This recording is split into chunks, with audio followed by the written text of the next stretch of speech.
이번 이야기는 실화 이야기, 슬픈 목소리. 지금은 25살인 제가 고등학교 2학년 때 있었던 일입니다.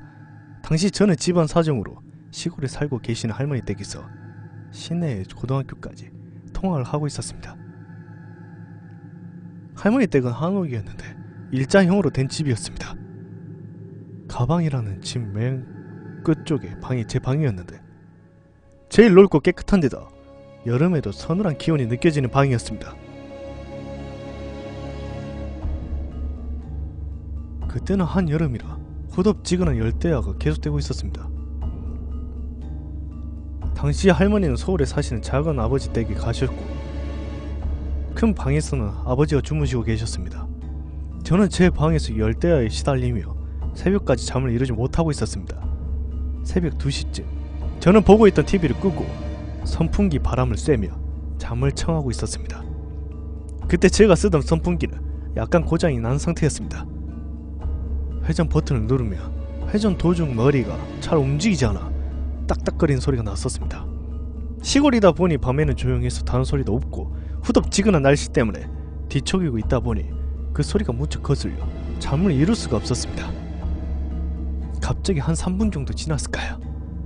갑자기 어디선가 누군가 흐느끼는 소리가 들렸습니다.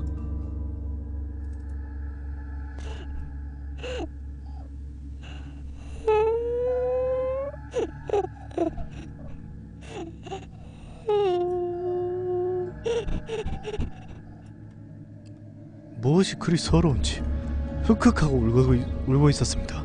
처음에는 이게 무슨 소린가 싶어 귀를 기울이고 있었지만 곧 정신이 벌쩍 들었습니다. 누워있다가 벌떡 일어나 귀를 세우고 집중했습니다. 그때 숟가락으로 새 그릇을 긋는 소리와 함께 서럽게 울고 있는 여자아이의 목소리가 들렸습니다. 배고파요. 밥 좀 주세요. 네? 배고파요. 밥 좀 주세요. 네?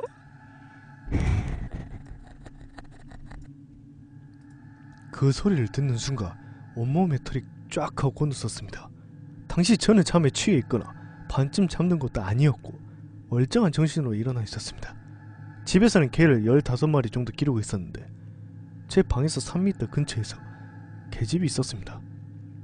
그날따라 우리 집 개들은 아무것도 들리지 않는 듯 조용히 있었고 제 귀에는 그 소리가 계속 들려왔습니다. 소리는 벽 쪽에서 들렸는데 형체도 없이 계속 소리만 들려오니 정말 미칠 것 같았습니다. 정말 온몸이 굳어지는 와중에 수많은 생각이 머릿속으로 스쳐 지나가는데 무조건 여기서 나가야겠다는 생각이 들었습니다. 베개를 품에 안고 나갈 기회만 엿보다 선풍기를 끈 뒤 마루로 뛰쳐나가 아버지가 주무시는 큰 방으로 뛰어들어갔습니다. 무척이나 더운 날이었지만 그날 저는 아버지 옆에서 딱 붙어서 잤습니다. 아버지 곁에 있어서인지 아까와 같은 일은 일어나지 않았고 저는 마음을 가다듬고 잠을 청했습니다. 다음날 아침 저는 아버지가 깨우셔서 일어나게 되었습니다. 그런데 여전히 누군가가 우는 소리가 들려왔습니다. 알고 보니 울고 있는가 저였습니다. 기억은 나지 않았지만 굉장히 슬픈 꿈을 꾸었던 것 같습니다. 그리고 그 이후에는 마음이 무척이나 평안해졌던 걸로 기억합니다. 도대체 그때 밥그릇을 긁으며 애처롭게 울던 소녀는 누구였을까요? 아직도 그 슬픈 목소리가 귓가에 생생합니다.